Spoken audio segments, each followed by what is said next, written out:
Assalamualaikum warahmatullahi wabarakatuh. Selamat pagi, perkenalkan saya Hana Farid dari Modestock dan senang sekali pagi ini sudah melihat wajah-wajah yang familiar walaupun di sini nampak gelap tapi saya tahu ada beberapa teman akrab saya. Halo Guzel. Ada teman-teman saya yang sudah menyempatkan waktu datang ke sini, terima kasih banyak. Tapi ada juga wajah-wajah baru yang mungkin baru mengikuti eventnya Modestock. Selamat datang. Selamat datang di ekosistem saling mendukung di industri mode fashion. Inilah Jakarta Mode Summit 2024. Ini gelaran keduanya kami di Modestock, kita bilang ini gelaran akbarnya kami. Karena saya percaya sejak awal membuat Modestock, kalau ekosistem ini itu kuat dan saya percaya ekosistem ini akan menjadi lebih kuat lagi. Selama belasan tahun saya ada di kemeriahan Modest Fashion. Kalau dulu datang ke acara Fashion Week atau gelaran-gelaran Modest Fashion yang dilihat wajahnya itu-itu lagi. Oh dia lagi. Tapi sekarang setiap saya datang ke gelaran Fashion Week ataupun gelaran brand, itu yang diundang makin beragam. Ini membuktikan bahwa audiens kita dan mereka yang tertarik di industri ini semakin lama semakin banyak. Ekosistemnya semakin berkembang. Saya mulai terjun di industri modest fashion sebagai blogger, aktif di Instagram, coba-coba YouTube, Facebook, TikTok, dan segala macam media sosial.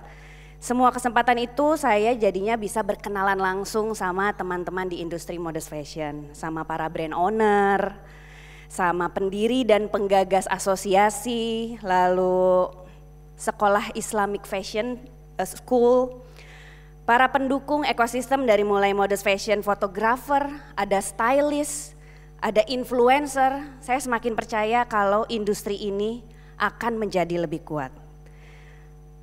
Kita membentuk ekosistem yang terus bertumbuh dan insya Allah akan semakin solid. Tepuk tangan dulu untuk kemajuan modest fashion di Indonesia. Teman-teman bisa ingat waktu pandemi melanda, industri ini salah satu industri yang tetap kuat.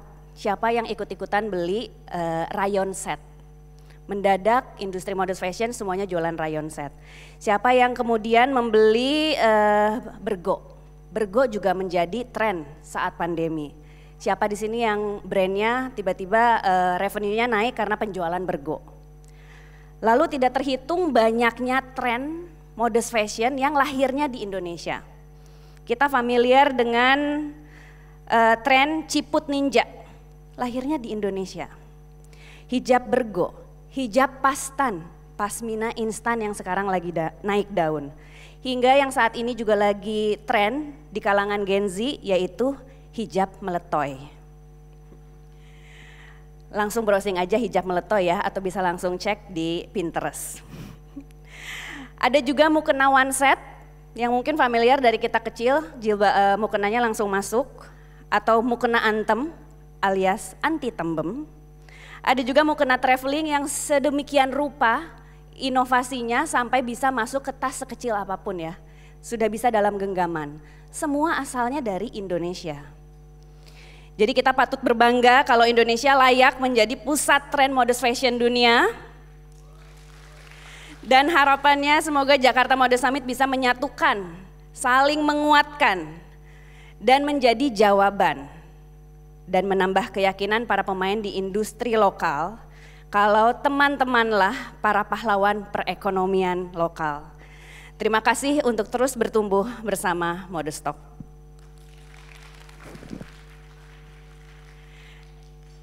Dan selamat datang di sesi 1. Saya sendiri yang akan memoderatori sesi 1.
Selamat datang di How to Increase Your Company's Valuation.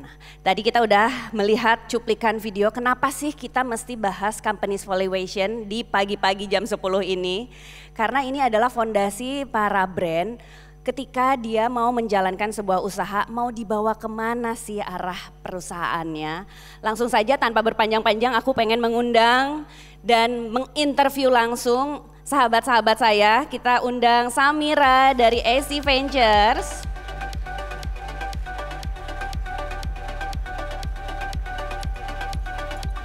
Lalu ada Yeri Afriani.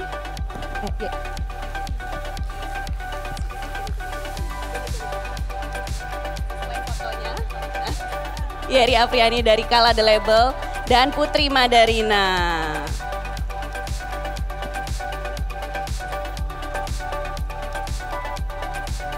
Assalamualaikum.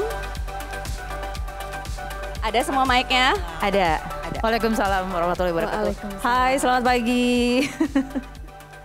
Oke, ini di poster ada berempat, tapi di sini ada bertiga. Jadi ada yang mau mengirimkan sesuatu, sebelum kita membuka sesi ini kita pasang dulu videonya. Halo Jakarta Mode Summit, aku Linda Anggrea, CEO dari Button Scarf. Pertama-tama aku mau minta maaf untuk teman-teman semua yang udah hadir di sini. You must be very excited for today's event. Tapi sayang banget aku yang tadinya harusnya juga ikutan ngisi di sesi satu ini jadi berhalangan hadir karena aku harus berangkat umroh yang keberangkatannya di reschedule jadi lebih awal. Jadi kalau cerita tentang journey-nya Button Scarf, di 6 bulan pertama brandnya running, waktu itu aku langsung ambil pendanaan dari peer-to-peer lending. Nah, di saat itu pendanaan itu digunakan untuk meningkatkan inventory, sehingga di saat inventory-nya meningkat itu menjadi salah satu trigger bisa membuat brandnya menjadi grow.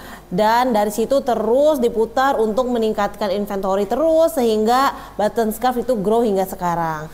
Nah, tips dari aku kalau teman-teman yang sedang berpikir untuk funding, baik itu berupa pinjaman ataupun mungkin funding berupa equity, sebelum dananya itu landing di company kalian harus sudah tahu dana itu mau digunakan untuk apa, dan yang pasti harus produktif karena ada cost of fund yang harus kita tanggung, sehingga kita harus make sure dana itu kita gunakan produktif dan hasil dari penggunaan dana itu harus lebih besar daripada cost of fund dana tersebut. Lalu yang kedua, kita harus make sure juga bahwa dana tersebut bisa kita gunakan dengan disiplin. Cash flow dari dana tersebut tidak boleh kita gunakan untuk kepentingan yang tidak related dengan perkembangan bisnis. Yang penting kita benar-benar tahu bahwa itu digunakan untuk growth. Dan dengan adanya funding dari luar, baik itu berupa pinjaman mungkin atau equity, justru membuat kita menjadi lebih semangat dan semakin disiplin untuk menjalankan bisnis kita. Sekarang Modinity Group ini sudah memayungi 7 brand fashion and lifestyle and beauty, diantaranya Button Scarf, Benang Jarum, Nada Puspita, dan beberapa brand lainnya itu dalam naungan Modinity. Jadi di dalam Modinity kita menjalankan multiple brand dalam satu manajemen. Dengan adanya grouping fashion industry seperti ini akan mempermudah kita menjalankan karena operasional bisnis industri fashion itu pada dasarnya adalah sama. Sehingga menjalankan multi brand itu meningkatkan efisiensi dan meningkatkan profitability each brand itu sendiri. Dengan tergabungnya brand fashion ini di dalam Modinity, kita juga mempunyai competitive advantage di mana sharing knowledge bisa kita lakukan lebih komprehensif. Juga kita bisa membuat suatu strategi yang bisa kita duplikasi kepada brand-brand lainnya yang sudah mempunyai success story di brand sebelumnya. Dengan tergabungnya brand tersebut dengan Modinity, artinya manajemennya terpusat, terkontrol di Modinity. Namun untuk manajemen per brandnya itu mempunyai tim tersendiri yang terpisah-pisah sehingga setiap brand tetap menjalankan running the business independently dengan perusahaan yang terpisah, di mana di dalam brand tersebut, di dalam perusahaan itu ada part of Modernity share di dalamnya, sehingga Modernity memiliki andil dalam berbagai keputusan strategik di bisnis tersebut. Sekian sedikit penjelasan dari aku. Selamat melanjutkan diskusi tentang company's valuation. Thank you. Oke, itu gambaran dari cara Linda membesarkan Modernity Group yang sudah menaungi 7 brand di dalamnya. Jadi kalau Linda caranya 6 bulan pertama itu sudah mendapatkan pinjaman gitu yang akhirnya dia putar untuk membesarkan supply barangnya. Nah sekarang kita mundur sedikit bahas company's valuation itu apa sih? Nah langsung aja kita tanya sama Samira. Halo Sam. Hai. Hai semuanya. Kalau di pandangan investor, company valuation adalah cara untuk menilai bisnis. So as an entrepreneur, when you're building your business, sebenarnya itu sangat penting untuk kita bisa menilai dari hari pertama kesehatan dan cara mencerminkan nilai-nilai bisnis ini dibanding yang ada di market gitu. So it's a way for us to understand how we value ourselves in comparison to your competitors in the market. Apalagi sehari-hari ini sangat kompetitif, banyak banget yang mungkin retail companies or beauty companies that have the same assets as you. How do you differentiate yourself and how can you value yourself differently gitu. Oke, dan Samira juga ada materi ya yang buat menggambarkan sedikit materi. Jadi ibaratnya company's valuation itu gimana sih menilainya ya? Jadi pertama-tama pencatatan harus bagus dulu ya. Ini boleh langsung dibagikan ya, bagaimana mengkalkulate business valuation. Oke, kalau misalnya kita ngelihat valuation itu sebenarnya it's a formula, it's a financial metric yang kita bisa simpen dari hari pertama gitu. Tapi pastinya ada attribute-attribute lain juga ya. So ini yang paling simple. Kalau misalnya kita lihat company valuation, there's many ways for us to value a company. Dari DCF, right, or annualized revenue. So ini yang paling gampang untuk a retail company atau company yang jualan aset gitu, jualan daripada kayak service will have a different way of calculating. Karena banyak perhitungan yang tidak secara angka ya. Iya betul, kayak brand dan lain-lain, right? Ntar kita juga akan jelasin. Jadi penting banget tahu ya berapa sales per bulan, jangan sampai berapa sales per bulan aja nggak tahu, itu nggak bisa gitu ya. Sales per bulan, per tahun revenue-nya berapa, dapat dari mana, karena setelah itu baru bisa nge-calculate ini. So kita mulai dari annualized revenue. So kita dapat annualized revenue dari penjualan per bulan dikali 12. So kita ambil yang paling tinggi aja, misalnya fashion tuh sangat seasonal juga kan, mungkin paling tinggi tuh setelah Lebaran atau mungkin Desember gitu kan, holiday season. So ambil aja yang paling tinggi dikali 12. That's very generous, right? Karena bisa dibilang kita juga bisa, we can average it out. So we can average it dalam 12 bulan, kita ngelihat dibagi 12 itu gitu kan. Tapi kalau misalnya mau generous, kita ambil yang paling tinggi aja dikali 12 gitu. And then you'll have your annualized revenue. Nah itu dikali your valuation multiple. Nah valuation multiple ini yang sangat susah untuk dikasih karena it's an emotional number, kita bisa bilang. Jadi misalnya kita suka nih sama foundersnya, soalnya kayaknya visioner, foundersnya naik lagi. Naik lagi. Followersnya banyak, naik lagi. Popular, naik lagi. Tapi kalau misalnya AC Ventures ini kan kita ngelihatnya di public market juga ya. Jadinya banyak banget comparison. So if we're looking at a retail company, misalnya kayak Button Scarves, kita akan lihat mungkin pembanding di public tuh kayak Zara. Inditex gitu kan. Inditex, what is their company valuation? Sekarang pastinya lagi turun banget, right? If you guys know what's going on. Tapi kita ngelihatnya dari situ. Dan public market itu dari mana? Dari stock exchange. Oke. Ya, so mungkin itu terlalu berlibet-libetan lah. Tapi kalau misalnya intinya valuation multiple itu bisa berbeda-beda. Bisa dari angka 3 sampai 12. Dan itu tergantung market, tergantung luangan, tergantung regulasi, tergantung brand, tergantung distribution, operations, founder. Mungkin kita bisa lihat. Listnya ada selanjutnya, slide selanjutnya. Banyak ya? Banyak banget. Boleh langsung foto lagi? Ya, banyak banget dan banyak juga yang sangat subjektif. Tapi yang tidak subjektif adalah your sales, your founders, right? Mungkin aku bisa kasih sedikit case study gitu. Misalnya ada perempuan atau entrepreneur yang baru lulus kuliah, dia mau bikin beauty brand. Dia mau bikin beauty brand dan dia belum ada pengalaman, dia juga mungkin belum ada nama gitu. Tapi kita ngelihat Maudy Ayunda gitu. Maudy Ayunda juga baru bikin beauty brand, dia lulusan Stanford. Yang mana kira-kira akan dapat valuation lebih tinggi? Ya pastinya Maudy Ayunda, kita bisa ngelihat. Langsung bisa dapat followers yang tinggi dan juga dia networknya banyak banget. So tipe-tipe attributes yang itu yang akan juga menilai your valuation. Tapi kalau misalnya company-nya udah berjalan 1, 2, 3 tahun, udah lebih banyak data yang harus di-input di dalam formula yang tadi, yang lebih kuat lah untuk kita demand suatu valuation yang lebih tinggi gitu. Ya. Oke, ini udah difotoin ya Bu Ibu ya. Ini udah kebayang, jadi company's valuation itu dinilainya apa aja, faktor-faktor pendukungnya apa aja. Sekarang kita pengen dengerin cerita dari Yeri. Yeri dari Kala The Label. Banyak yang bilang nih suka bisik-bisik, emang brand itu biasanya nggak berani nanya langsung, jadi nanyanya lewat saya dulu buat minta ditanyain ke sini. Halo Yeri. Hai. Bismillah dulu. Deg-degan. Deg-degan dan sama takut ngeborodol gitu ya. Makanya kata Samira behave. Langsung behave. Ini kita santai aja. Jadi siapa teman-teman di sini yang tahu Kala The Label?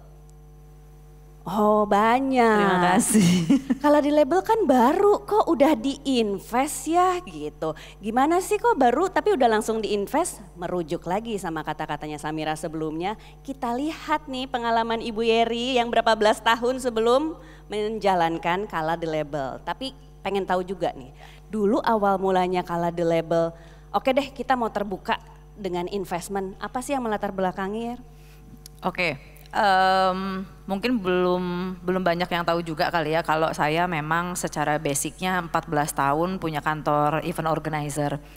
Jadi memang pekerjaan korporasi itu sudah sangat mendarah daging sebenarnya. Jadi anaknya memang sangat tertib dengan timeline, dengan forecast, dengan R&D, cash flow dan sebagainya itu sudah sangat biasa. Apalagi pekerjaan I.O. itu kan demanding ya, kliennya berbeda-beda korporasi, tapi one day event selesai, P&L-nya jelas dan sebagainya. Jadi ketika bikin brand Kala The Label sebenarnya nggak dari nol banget, memang sudah sangat tahu lah ya gitu how to run the company itself gitu. Bedanya hanya yang satu bisnisnya adalah jasa di kantor saya yang satu, yang ini ya produk gitu kan, baju gitu. Nah lalu kenapa sih gitu di tahun kelima usianya Kala kok ketika ada yang PDKT ada yang PDKT gitu kan, kayak pacaran yuk gitu kan. Kan waktu itu tahun 2020 lagi pandemi ya Bu Ibu ya gitu. Kalau mungkin di sini teman-teman yang punya brand pasti sangat merasakan ketika pandemi itu justru growth-nya tinggi ya. Karena semua orang tuh kayak Januari atau Desember 2019 baru pulang liburan. Tiba-tiba Maret 2020 lockdown, ya. Ada COVID gitu kan. Itu tuh sakit kepala karena baju lebaran udah dibikin. Ini orang nggak jadi curhatan semua dong. brand ya saat Ya itu kan, ya. waktu itu kan kayak luar biasa lah gitu, kayak shock banget gitu. Tapi along the way semua orang melakukan perubahan kayak pivot semua gitu kan. Ada yang jadi jualan tanaman, ada yang jualan masakan, semua orang jadi tiba-tiba bisa bikin kue yang bisa ditaruh di kulkas 3 bulan gitu kan.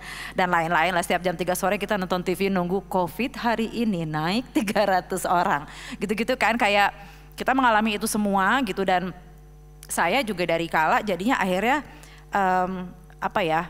ketika dideketin dan diberikan proposal, betul ya, proposal jualan mimpi, ya nggak mungkin tidak tertarik pada saat itu, karena kayak lagi gamang, kayak ini berapa lama ya pandemi ini akan berakhir tuh nggak tahu gitu. Terus what should we do? Apalagi ya dengan brand yang baru umurnya 5 tahun, dan itu juga sebenarnya saya juga masih menjalankan bisnis yang lain gitu. Saya ada restoran, saya juga ada yang lain gitu. Jadi kayak gue perlu bantuan sih gitu. Paling tidak berbagi resiko. Ya kan gitu, berbagi resiko. Kalau investasi, kalau nanti Ibu Putri kan pinjam duit, gue mesti balikin. Ya, sama nanti dulu sebelum betul. sini, belum sini. Tuh kan gue bilang juga Bismillah, ini suka agak bobol ya. Nah jadi jadi pada saat itu pengen tuh gitu punya rasa untuk berbagi secara capacity untuk bisa jalan bareng. Kalau apalagi lagi gamang karena pandemi kan ya. Iya betul. Di PDKT ini tuh paling pas kalau lagi gamang, lagi gamang-gamangnya dideketin, jadi lebih mau. Ya kan, jadi lebih mudah, kayak gampang terbuai gitu kan. Tapi long story short sebenarnya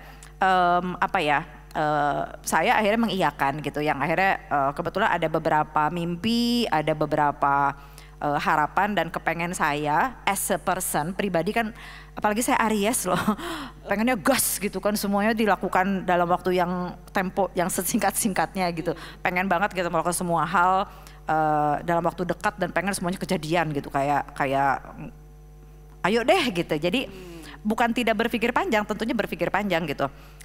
Tapi ternyata ada banyak hal yang saya rasa pada saat itu mungkin ada yang tidak tepat gitu kan. Tapi kan karena pengen nyoba dulu, ya udah deh jalan gitu kan, kita jalankan. Tapi ya di 1 tahun berikutnya ternyata kedua belah pihak lah ya gitu. Ada beberapa hal yang mungkin belum ke sana. Jadi pokoknya karena lagi gamang tadi, belum sampai sana loh. Karena tadi gamang, akhirnya ada proposal, punya mimpi yang sama, terus akhirnya dipinang jadian. Menikahlah ya bersama investor ini. Nah, banyak juga nih yang aku sering dengarkan dari brand-brand, aku tuh nggak siap diinvest karena kayak mau berbagi asuh anak gitu kan. Anak ini dilahirkan sendiri, digedein sendiri, udah 8 tahun, ada yang pinang mau jadi orang tua asuh, tanda kutip gitu. Aku nggak siap berbagi tanggung jawab ini. Kalau tadi kan emang udah siap mau berbagi tanggung jawab, karena dari awal pengennya yuk kita bagi tanggung jawab anak ini gitu. Salah satu solusi yang diambil sama ceritanya Linda tadi adalah ya menggunakan peer-to-peer lending. Nah, apa itu peer-to-peer lending? Kita akan ngobrol sama Putri. Halo semuanya, salam kenal buat yang belum kenal sebelumnya. Oke, nah jadi memang betul ya, kita ketika punya brand, kita menjalankan bisnis apapun sebetulnya, itu sebenarnya kita selalu punya pilihan dan harus punya visi dulu nih gitu. Karena apapun itu, either itu equity atau debt instrument, itu sebetulnya bisa jadi baik, bisa jadi enggak. Yes. Gitu, jadi benar-benar sangat bergantung sama strategi kita sendiri itu seperti apa, seperti itu. Nah, kalau misalnya kita lihat contohnya button scarves gitu ya, sebetulnya ketika button scarf itu mau grow itu kan dependent sama debt instrument. Nah, tapi setelah mereka grow, akhirnya kan mereka ada chip in atau masuk ke dalam brand-brand. Jadi sebetulnya gabungan gitu, menggabungkan antara debt instrument untuk grow, dan pas setelah besar itu masuk ke company yang lain untuk membesarkan grupnya lewat equity. Gitu. Jadi ada ada 2 perspektif di sini. Nah, jadi kalau misalnya kita bicara untuk yang debt instrument itu memang bisa jadi salah satu option juga gitu di awal. Itu apa aja tuh? Mungkin kalau tadi disebut peer-to-peer lending itu sebetulnya Vestora itu adalah kita crowdfunding serupa tapi tak sama gitu. Mungkin itu ada satu sesi sendiri kalau buat jelasin, tapi intinya sama-sama bisa membantu teman-teman yang membutuhkan pendanaan dalam bentuk utang Dalam bentuk Ya, hutang. seperti itu. Nah, bedanya apa sih kalau yang yang utang konvensional dengan yang syariah seperti itu ya?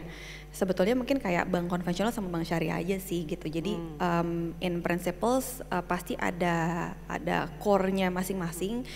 Contohnya mungkin kalau di Vestora itu kita mungkin bisa lebih fleksibel in terms of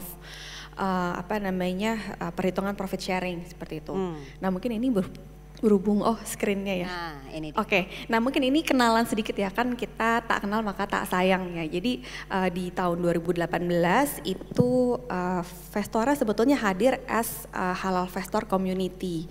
Jadi prinsipnya pengen sama-sama belajar sama teman-teman untuk masuk ke dalam industri keuangan syariah gitu. Jadi waktu itu sebelum pandemi kita aktif bikin kajian tentang muamalah dan lain sebagainya seperti itu.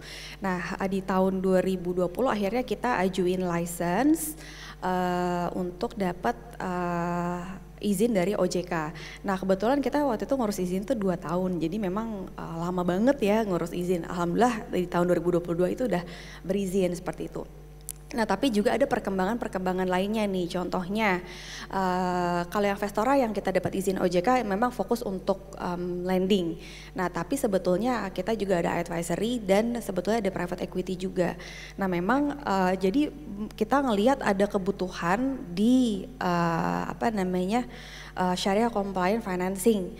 Walaupun dalam bentuk equity ataupun dalam bentuk debt instrumen gitu. Jadi kita coba accommodate kebutuhan-kebutuhan itu, dan juga sebetulnya prinsipnya ketika Halal Vestor itu hadir itu sebenarnya kita pengen inklusif juga. Dalam artian mungkin kalau contohnya di sebelah kanan itu ada Halal Vestor dalam bentuk foundation, itu kan nggak ada panahnya ya gitu ke atas, karena memang itu adalah bentuknya non-profit organization. Nah, kenapa sih ini juga jadi penting kalau misalnya kita lihat, misalnya sekarang kan kita lagi banyak nih donasi ya, contohnya untuk ke Palestine gitu. Tapi kalau misalnya kita tahu sebenarnya dalam hati kita Palestine ini kan mungkin nggak mereka itu udah, ini isu yang udah lama kan gitu. Tapi inisiasi donasi itu biasanya muncul ketika ada insiden. Ya. Nah, sehingga kita perlu membuat ekosistem yang lebih inklusif dalam, aku agak merepet gak apa-apa ya? Nah, kita ada waktu. Iya, oke. Dalam hal misalnya wakaf gitu. Jadi kita gabungin antara ada instrumen equity dan wakaf supaya kita tuh bisa sama-sama ngebangun ekosistem yang lebih kuat lagi untuk Indonesia. Gitu sih kurang lebih. Nah, baru saya kembalikan dulu ya ke Ibu. Nah, ada pertanyaan juga. Kalau peer to peer lending, sambil next slide juga ya. Peer to peer lending apa bedanya sama pinjaman bank langsung? Oke. Karena itu Puma pernah cerita kalau peer to peer lending itu ibaratnya yang step awal gitu ya. Betul. Jadi peer to peer lending atau crowdfunding dalam hal Vestora ini itu adalah langkah pertama gitu ya buat teman-teman masuk ke pendanaan. Kenapa sih bisa disebut sebagai langkah pertama? Karena dari sisi persyaratan, tiket size atau jumlah pinjaman itu relatif lebih fleksibel seperti itu. Kalau misalnya kita datang ke bank, pasti itu persyaratannya banyak gitu ya. Contohnya misalnya skala bisnisnya harus sekian, misalnya harus punya fixed asset gitu ya untuk mendapatkan pinjaman dan lain sebagainya. Nah, dengan adanya fintech lending di awal ini bisa membantu teman-teman yang memang skala bisnisnya itu belum masuk ke dalam ranahnya bank atau underbank gitu ya. Jadi memang belum masuk ranahnya bank, sehingga itu kita bisa bantu. Kalau misalnya kita lihat dari Butterscraft itu juga mungkin perjalanannya sama seperti itu ya. Jadi masuknya lewat fintech lending dulu, berkembang dan sebetulnya kalau aku boleh info berhubung tapi nggak ada orangnya nih ya. Jadi sebetulnya sekarang itu Butterscraft juga mendapatkan pendanaan bukan dari fintech lending aja, tapi sudah naik kelas ke perbankan juga. Oke, gitu. Jadi sebenarnya peer to peer itu latihan ya sebelum kita mendapatkan pendanaan yang lebih besar. Betul. Biasanya peer to peer itu nominalnya lebih sederhana gitu ya, Ya, prosesnya lebih sederhana. Oke, terus apa lagi nih yang membedakan sama peminjaman secara konvensional dan lewat bank? Yang fintech dengan yang perbankan ya. Mungkin dari sisi akadnya juga ya. Akadnya juga, Gitu. iya. Jadi kalau misalnya di perbankan itu biasanya itu kan membayar cicilan tetap. Nah, tapi dengan fintech lending sebetulnya banyak skema yang bisa dieksplor seperti itu.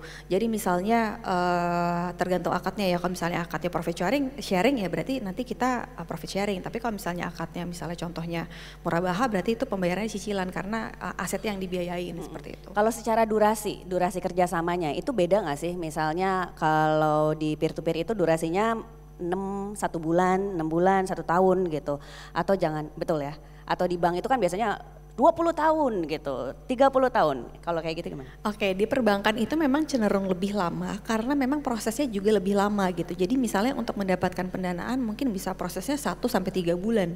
Proses untuk sampai akhirnya deal aja Ya, 1 sampai oke. Contohnya seperti itu biasanya rata-rata. Nah, tapi dengan fintech lending itu mungkin sebagian ada yang mungkin 1-2 minggu sudah bisa dapat keputusan seperti apa. Oke. Dan kita ngomongin persiapan berarti ya. Kalau di sini udah ada misalnya brand-brand yang kayaknya udah mulai nih butuh injection atau butuh pendanaan. Apa aja yang perlu disiapkan gitu. Mungkin dari Samira ya. Kalau misalnya aku kayaknya siap nih berbagi kewajiban, asik, berbagi tanggung jawab, mencari pinangan gitu. Apa aja yang harus disiapkan? Dari mulai berkas-berkas, selain mental juga gitu. Sebenarnya let's take a step back. Kita harus mengerti bahwa dana itu there's so many different ways that you can actually fundraise, right? So you have to look at yourself. Do you guys want to fundraise dari angels atau VC atau ya P2P, right? Karena itu ekspektasinya akan beda lah. Kalau misalnya kalian tuh baru lahir lah brandnya gitu, tapi langsung butuh dana. And there's a lot of companies that actually need growth funding dari day one gitu. Then you have to sell a vision, you have to sell your future, you have to sell yourself. Tapi kalau misalnya udah jalan 3-5 tahun dan mungkin butuh dananya yang lumayan gede gitu, $500,000 sampai jutaan dolar gitu. Itu benar-benar kita harus ngelihat track record-nya. Your operational due diligence gitu. Kita akan ngeliat dari management team, dari distributionnya, dari brandingnya, dari kompetitornya. So the due diligence process is sangat detail. Tapi kalau misalnya dari angels itu lebih ke mimpinya lah, your story, your narrative. So kita harus ngelihat juga how much are you fundraising karena ekspektasinya juga akan beda. Oke, tadi kan ada angel investor, angel itu bisa dari high net worth individuals, kayak dari teman, friends and family gitu, itu angel investors. Ada juga kayak inkubator gitu, mungkin itu juga bisa bantu dengan services atau advisory. Terus ada institutional investors is a venture capital. Terus setelah venture capital ada PE gitu, mungkin Button Scarves juga udah nggak menerima dari friends and family atau VC, mungkin mereka udah lihatnya private equity, so akan berbeda ekspektasinya untuk bisa dinilai sama institution berbeda. Dan itu balik lagi ada journey-nya masing-masing dan balik lagi kebutuhannya apa. Yeah. Kalau dari Yeri nih, ketika siap dipinang, apa aja sih persiapannya saat itu? Selain berkas yang ternyata udah lengkap ya? Ya, jadi memang si Kalada Label ini dari awal memang sudah ber-PT ya. Jadi bukan itu penting ya. Itu gitu. Penting sih teman-teman brand mungkin yang ada di sini yang masih perorangan bukannya gimana-gimana sih, tapi kan memang juga pajak tuh lagi galak-galaknya, nggak ada orang pajak tuh di sini. Apakah ada undangan? Tapi benar, itu adalah curhatan juga banyak brand gitu ya. Maksudku karena kayak PKP non PKP kan sebetulnya sangat mudah di-trace, apalagi zaman sekarang sosial media kan kenceng kan, makin sering menongol di Google Engine atau Instagramnya makin hits gitu. Terus dia nggak PKP nih kata orang pajak, pasti lirik-lirik, kamu setahun ini sudah di atas 4,8, yuk sini daftar PKP-in gitu kan. Jadi itu juga kan memang dari awal kebetulan tadi seperti yang udah saya sampaikan, karena memang sebelumnya saya juga punya kantor IO yang sudah 14 tahun yang juga memang ber-PT juga, jadi memang pajak saya sangat rapih gitu. Jadi memang saya juga punya konsultan pajak sendiri juga, jadi memang dari awal at the very first day begitu sudah hit numbernya sekian memang harus wajib PKP ya sudah. Di PT kan gitu. 4,8 M per tahun revenue udah langsung wajib pajak. Harus sudah sungkem ke KPP terdekat ibu-ibu. Jadi jangan kalau nggak sampai mah didatengin Bu. Karena jangan sampai kasusnya pemberitaan PRing di majalah-majalah, penjualan sekian ribu pieces dengan harga jual sekian. Benar, terus ya. ketahuan sama pajak ya. Ya, statement di sosial media juga sangat sangat diakurasi dan dilegitimasi sama teman-teman di Direktorat Pajak ya, di capture beneran gitu. Kayak kamu pernah bilang loh di sebuah acara kalau kamu tuh 1 bulan tuh 5.000 piece baju, kalikanlah misalkan 1 juta, hah gitu kok belum PKP gitu. Nah jadi dari structure company-nya juga memang waktu itu memang sudah rapih gitu. Kemudian dari venture yang waktu itu akan invest juga kan memang mereka punya mungkin Mbak Samira juga sama kan pasti punya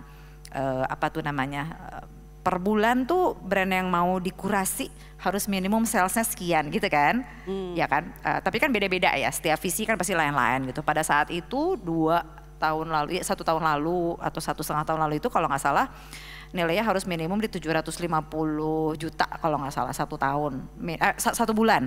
Minimum salesnya 750 juta per bulan paling tidak. Tapi kan sebetulnya tadi udah disampaikan sama Mbak Samira juga kan, kalau EBITDA kan yang dilihat, EBITDA 1 tahun saya nggak tahu sih mungkin nanti ibu ini akan menjelaskan singkatan dan apakah itu EBITDA, agak jelimut Bun sebenarnya. Tapi memang kita juga sudah bisa menilai dengan sendirinya EBITDA kita 1 tahun tuh dapat berapa gitu kan. Nah kita kira-kira dari situ kalau kita punya harapan dimultiplekan ke berapa tadi itu yang tadi udah dibilangin 4 sampai 12 tadi ya. Nah kebetulan waktu itu saya karena memang lagi sehat alhamdulillah, ya sekarang juga nggak lagi sehat tapi abis lebaran kemarin sales kan naik-naik. Banyak curhatnya ya. Hati, nggak tahu nih kayaknya lagi irit orang-orang. Tapi intinya ya naik turun mah kan biasa ya gitu, apalagi ada banyak kegiatan atau events di dunia juga yang luar biasa sedang bergejolak gitu loh. Itu tuh sangat mempengaruhi loh gitu, apalagi saya tuh salah satu brand mungkin yang secara campaign kan mengusung sustainable fashion yang eco-friendly fabric, which is fibernya memang dari luar gitu. Lah kalau fibernya dari luar saya kan pakai yang carbon zero ya, yang benar-benar kalau dipotong kainnya put on soil 3 bulan kemudian tuh udah biodegradable, udah hilang gitu kainnya, jadi memang tidak mencemari dan lain sebagainya. Tapi long story short, memang storytelling dari brand kita itu penting. Karena kan gitu kayak bikin essay gitu loh. Kamu siapa, mimpi kamu apa, tapi untuk mencapai mimpi kamu tuh kira-kira kamu bakal gimana. Jadi nggak cuma masalah si partner yang akan memvaluasi kita juga harus evaluasi mereka juga nih kira-kira. Nah itu kan part dari pede nggak pede ya sebenarnya gitu pada saat itu. Cuma karena memang saya juga lagi saat itu pede karena salesnya lagi sangat baik loh waktu itu. Karena memang lagi pandemi again gitu kan. Memang lagi semua orang lagi nggak bisa pergi ke luar negeri, nggak bisa keluar kota, ya udah jajannya online. Ya kita online, dan waktu itu toko saya tuh masih kayak di garasi kecil gitu loh, di kantor IO ada garasi nggak kepake, pinjem dong saya jadiin toko gitu. Jadi memang bergerak dari sangat sederhana.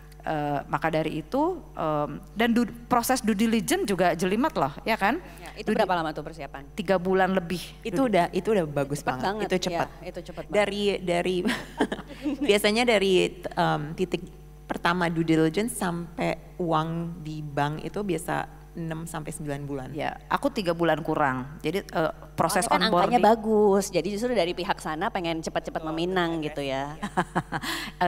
Ini ya ada both ways kan. Jadi 3 bulan proses onboardingnya hitungannya cukup cepat. Tapi mungkin teman-teman brand di sini mungkin sebenarnya tidak menutup kemungkinan bisa cepat juga, asal memang mungkin satu ya yang dititip banget itu nggak bohong-bohong.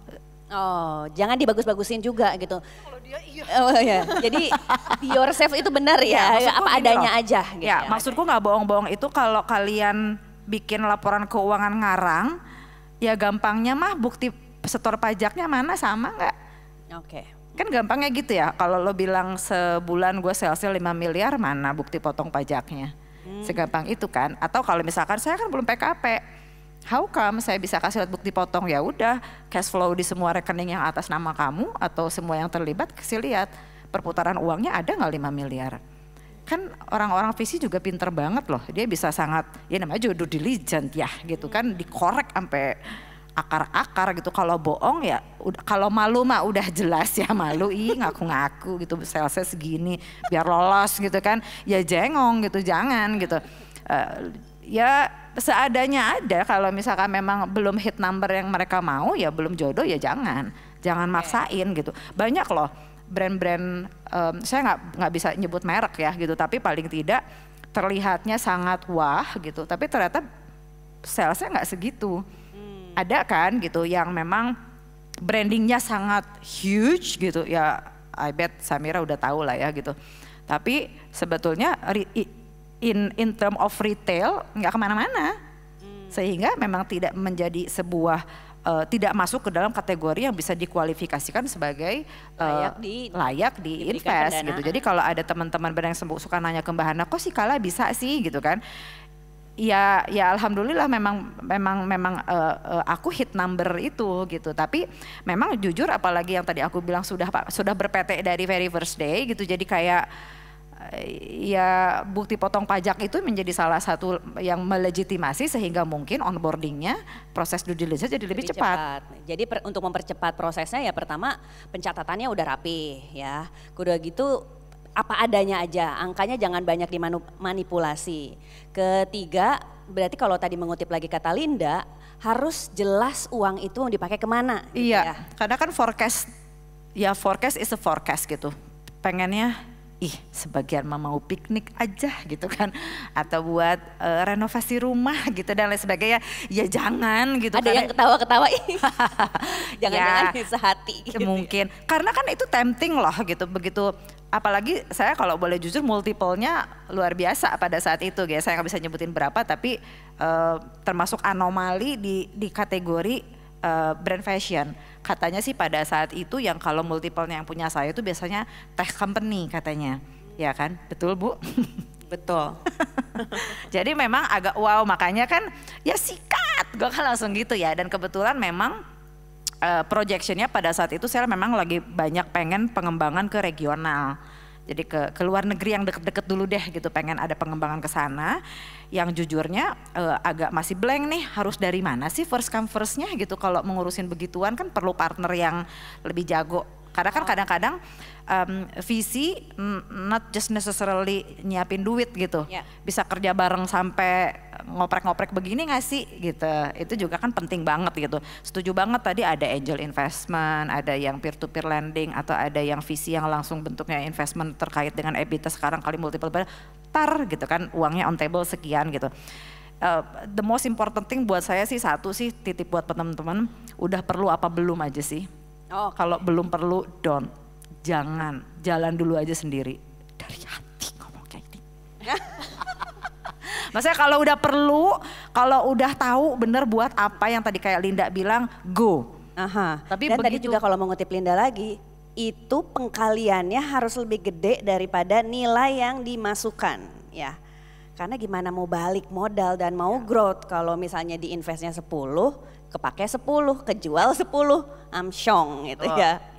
Jangan juga jadi ya tadi makanya nomor 1 tanya sama diri sendiri lagi, udah perlu apa belum.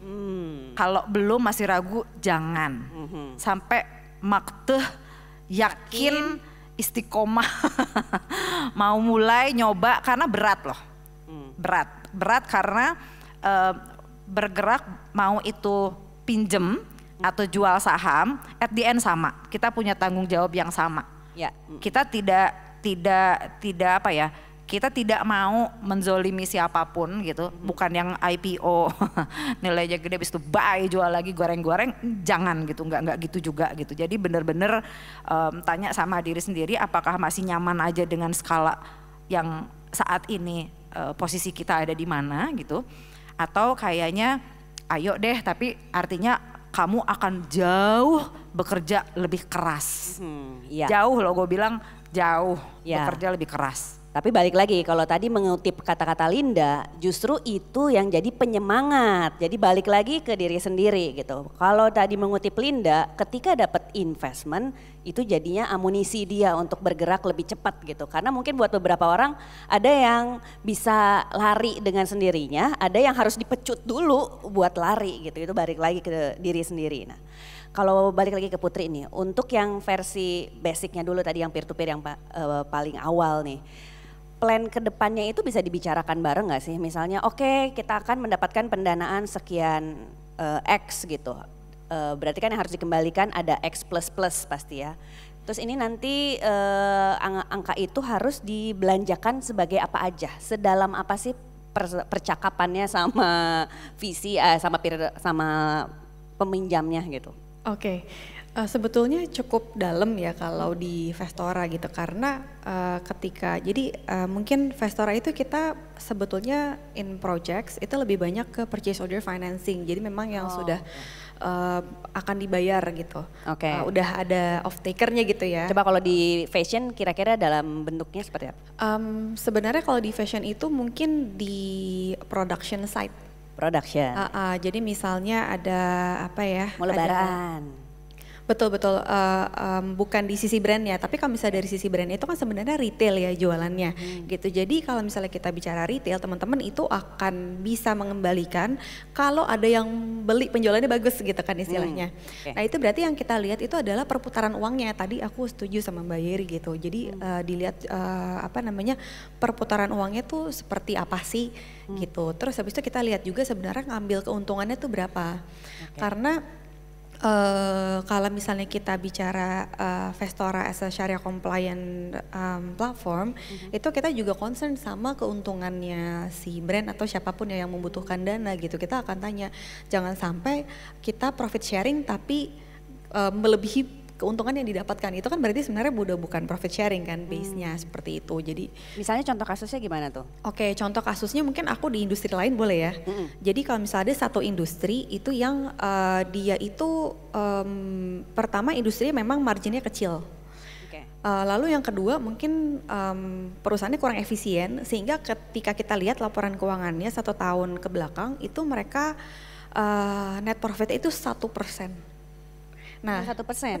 Profitnya ini. Net profit 1%. Nah, kalau misalnya teman-teman bayangin, biasanya kan kita suka naruh uang yang nyimpen gitu di bank atau deposito. Nah, itu kan dijamin pemerintah sampai 2 miliar. Nah, itu aja zero risk istilahnya.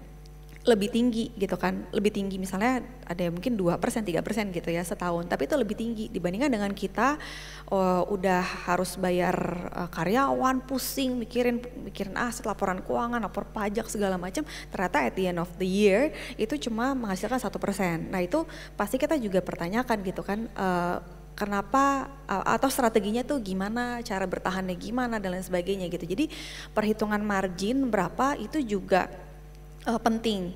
Oke, jadi itu sebenarnya bisa didiskusikan sama brandnya ya. Jangan-jangan selama ini profitnya nggak sehat gitu kan?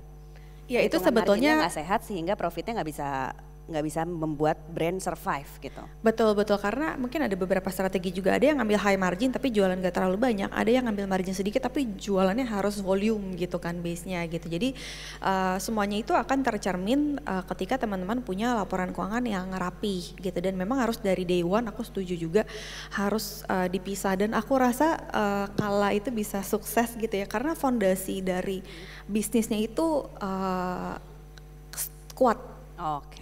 Gitu, jadi punya fondasi yang kuat, bisa tahu arahnya itu akan dibawa kemana, unik juga, punya value gitu, karena kita dari sisi platform juga akan ngelihat potensi juga gitu, karena ini kan kita bicara retail ya, jadi kita cash flow, lihat ownernya juga seperti apa dan lain sebagainya, jadi sebetulnya banyak juga sih yang kita pertimbangkan seperti itu. Oke, jadi siap buka-bukaan ya, kayak tadi kata Yeri, walau kadang-kadang suka malu gitu ya, ketahuan deh expensesnya berapa gitu ya, costnya berapa, dapat duitnya berapa gitu. Kita balik lagi ke Samira. Kalau dari kasus-kasus di fashion nih, misalnya di sini ada yang udah siap gitu. Yang seksi itu companies yang seperti apa? Selain dari angkanya. Selain apa? Selain dari angkanya. Oh, selain dari angkanya. Oh, angkanya yang paling seksi sih Oh, sebetulnya. oke. Iya. Karena kalau misalnya fashion brands gitu susah banget to differentiate actually. Oh. So for me, I think that kalau misalnya ngelihat angkanya itu ya sales, profit margin. So misalnya GMV-nya, maksudnya top line-nya gede banget tapi profit margin-nya lebih kecil. It's not as sexy sebenarnya except it's a mass product. Karena mass product sebenarnya marketnya kan lebih luas, lebih luang. So that would be very sexy for me karena even though we have 1% of a mass market gitu, it's already very high kan. Modest fashion gimana sih Sam? Modest fashion is one of the highest trending kan globally sebenarnya di 2024. Iya, di 2024 ini kalau nggak salah nomor 1 ya. Nomor 1 kemarin kan? Kemarin Ya. kita so modest fashion karena itu sebenarnya it's not just like Muslim fashion sebenarnya, tapi udah masuk ke trend-trend di mainstream western, di Eropa juga kita ngelihat the luxury brands udah masuk ke modest fashion karena emang it's what's in actually gitu. Jadi secara makronya memang modest fashion lagi tren, udah gitu angkanya seksi, dan apalagi yang bikin seksi angkanya lagi. Angkanya, gitu. Yang ketiga angkanya lagi. Iya, gitu angkanya ya. lagi. Tapi iya, angka kalau misalnya at the end of the day kita ngelihatnya angka tapi juga the founders. Oke. Ya, founders adalah kunci untuk brand itu akan sustain dan survive karena kalau kita lihat di fashion, it's trends, there's ups and downs. So kalau misalnya kita lagi di high di masa pandemi, okay, she can survive. Tapi sekarang gitu, market lagi lumayan susah, Slow. she can still survive. So that's what we want, a strong founder as well. A strong founder, oke gitu ya. Nah tadi kita udah cerita gimana caranya bisa mendapatkan pendanaan, apa aja yang melatar belakanginya. Udah dapat pendanaan, mulus gak sih jalannya Yeri gitu. Udah dapat pendanaan, udah kawin nih ya kan tadi udah di ini nih udah di pitching-pitching gitu ya. Ternyata bisa aja nih udah dapat pendanaan tidak berjalan seperti sesuai dengan plan gitu. Bisa juga ada opsi buyback ya. Ya. Nah ini opsi buyback yang juga dipilih sama Yeri nih. Ya, setelah 1 tahun dilamar gitu Pinang. ya, di Pinang. Nah itu dia katanya setelah 1,5 tahun di Pinang, oh ternyata nggak sesuai rencana gitu. Itu proses sampai akhirnya kayaknya kita udah mulai tidak sejalan nih gitu. Ini bismillah lagi gue nih. Nih bismillah ada jawabannya ya, tidak mulai sejalan. Apa aja faktor-faktor penimbangnya sampai oke kayaknya ini keputusan yang tepat untuk kita pisah aja ya gitu, seperti putus cinta. Ya sebenarnya kan namanya pacaran ya, kan pasti evaluasi selama masa pacaran ada manis ada pahit ya. Nah kedua perusahaan yang sedang pacaran ini kan selama 1,5 tahun kemarin saling mempelajari, saling undressing, saling menelanjangi, Ya, ya kan, benar kan bener. gitu, saling memberikan effort dan do the best lah sebenarnya. Tapi mungkin, correct me if I'm wrong ya, mungkin Samira yang paling kompeten untuk menjawab ini. Setiap visi itu kan setiap tahun pasti punya evaluasi juga beserta para investornya, benar nggak? Bener gak sih? Iya. Iya kan? Pasti Bukan setiap tahun tapi setiap quarter, setiap bulan. tuh setiap quarter malahan. Jadi kayak kasarnya baru abis lebaran nih quarter 1 gitu bulan April pasti sudah ada evaluasi baru kan. What's trend, what's going on in the world gitu, bukan cuma di Indonesia, bener kan? Sehingga dashboard atau bisnis modelnya dari CVC juga pasti akan sangat fluktuatif, berubah-berubah, bener gak sih? Karena kan melihat trend forecasting dan the legit money, the number yang seksi itu ada di mana? Mungkin I can just add karena Mulai panas deh. karena investors dana kita juga dari another institution gitu, bukan ya kan? So kita tuh punya tanggung jawab. Iya, gitu sih. Iya. Tapi Iya. tapi berarti sesuai ya. Jadi kalau misalnya dari visi bisa jadi fleksibilitas bisnis model Iya, itu memang iya. ada ya, karena Betul. bertanggung jawab pada dana di atas. Ada. Sementara brand juga Dan kita ngelihatnya macro climate. Maka- Nah, Itu banget. Jadi tidak saling menyalahkan bagaimana, tapi demi kebaikan kemaslahatan umat kita berdua Kedua belah pihak, kedua belah gitu. pihak itu akhirnya sepakat untuk berpisah gitu. Karena mungkin mantan pacar saya punya dashboard yang berbeda sekarang. Karena kan kembali harus dimaklumi dong, harus dipahami. Semua usaha kan pengen untung, bener gak sih? Gak mungkin dong mau mendanai tapi gak untung. Yes. Iya kan?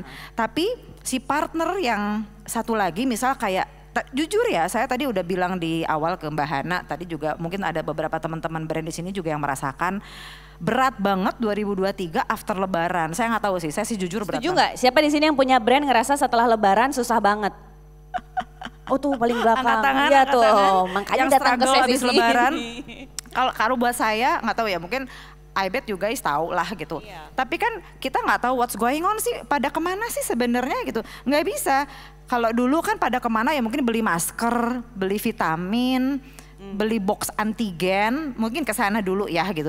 Sekarang kan kayaknya enggak ya. Oh mungkin salah satunya sekarang orang udah anytime pergi ke Bangkok, ke Platinum Mall, ya, atau ke Korea gitu Iya. kan. Lebih jajan ngopi aja deh, beli bajunya entar bisa. It's a trend. Jadi sangat saya pahami ketika partner saya visi dalam hal ini punya dashboard lain atau bisnis model lain yang mungkin saya nggak bisa catch up. Daripada saya terseret-seret atau saya merubah brand DNA saya, atau saya sudah tahu kayaknya saya nggak bisa membelikan KPI yang dia mau. There's a KPI dan tinggi loh KPI-nya gitu. So kalau KPI nggak hit, KPI-nya tidak ke hit ya gue nggak dapat dividen. Iya kan ada lah ya seperti itu. Jadi akhirnya kita berpisah baik-baik dalam arti ya sudah kita bicara harta gono gini kan nama juga pacaran ya menikah kan ya. Tapi alhamdulillah untungnya semuanya baik aja gitu karena memang balik lagi bukannya saya ngajarin gitu, tapi ya yang tadi saya bilang sih saya punya dasar sebelumnya memang usaha yang lain yang kalau memang tahu diri aja dulu waktu pandemi kalanya naik IO saya mati. Karena nggak ada yang bikin event, bikin virtual event di kantor doang kayak Zoom gitu. Berapa sih budgetnya? Zoomnya juga nggak bayar. Iya kan, cuma manpower doang. Manpower kali 10 orang, seorang cuma 500.000. Yang bikin invoice juga mahalan materainya. Iya kan gitu. Jadi maksudnya ya balik lagi. Jadi ketika kita, kalau saya sih mungkin selalu diajarinnya tahu diri aja. Kalau misalkan partner saya sudah mau lari dan saya kayaknya bakal terseok-seok nggak bisa ikut lari, gue mending jalan cepet aja deh. Jadi ya udah deh, udah dulu aja nggak apa-apa. Bismillah bisa berdiri mulai sendiri lagi gitu, walaupun pasti berat ya. Karena kan biasanya ada yang bantuin danain, sekarang nggak ada. Ya udah bobok celengan seadanya aja. Atau paling mudah buat saya sekarang, saya mengurangi produksi yang paling gampang supaya cash flow-nya tetap aman. Iya kan kalau sebelumnya kan kayak satu kali koleksi saya bisa bikin 3.000 piece gitu, satu koleksi ya. Dan dalam satu bulan tuh paling tidak saya ada 2 atau 3 kali new release gitu. Ya kalau sekarang kan harus pinter berhitung ya supaya dan saya nggak terlalu suka inventory yang terlalu besar di belakang. Buat saya 1:3 itu udah gede banget. Saya nggak tahu sih kalau ibu-ibu segimana, tapi di saya 1:3 udah sangat besar. Ya, lagi-lagi ini bisnis model yang beda-beda ya. Karena ada juga yang nggak apa-apa, karena kala itu kan print bisa dilihat ya. Tadi aja kainnya aja udah mahal sendiri. Tapi ada juga yang mungkin bisnis modelnya sekian belas ribu, tapi pasmina square, yang mana semua brand bikin gitu ya. Jadi ini disesuaikan lagi sama bisnisnya. Jadi tadi menurut Yeri, berarti ya tahu diri gitu ya. Kalau udah nggak sanggup dan udah nggak cocok lagi, dikomunikasikan dan saling menerima, saling terbuka lah ya. Jangan saling nyalahin atau membela diri terus karena ya kita juga ada salahnya, makanya mungkin nggak jalan. Sehingga pacaran ini nggak berjalan pasti ada part dari kita juga yang tidak sesuai harapannya partner atau mimpi kita ternyata juga tidak terrealisasi oleh partner. Bisa kan both ways kan. Ya pokoknya intinya namanya juga putus berarti kan semua pihak pasti punya pembelaan sendiri-sendiri. Which jangan lama-lama karena menimbang terus gitu atau sakit hati terus juga nggak bagus. Oke, move on diri. Langsung ya.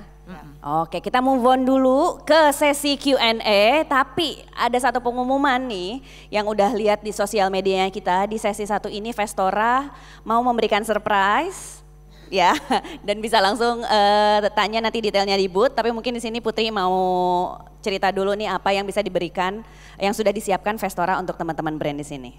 Oke, jadi buat teman-teman kita akan yang di sini ya, yang join betul kan ya? Iya betul, yang join di sini. Kita akan lakukan kurasi khusus gitu. Jadi kita akan fokus sama teman-teman yang mungkin lagi butuh pendanaan. Kita akan ada one-on-one session juga.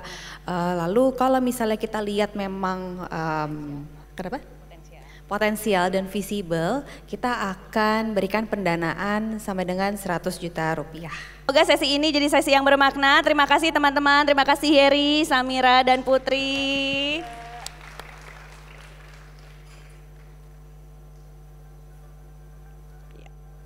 Terima kasih kepada para speakers.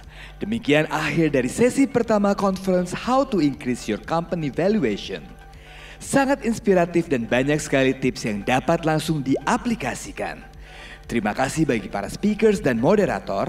Kami persilahkan tetap berada di panggung untuk menerima kenang-kenangan dari Modestock yang akan diberikan oleh Hana Faril selaku founder Modestock. Mari kita abadikan momen ini dengan berfoto bersama.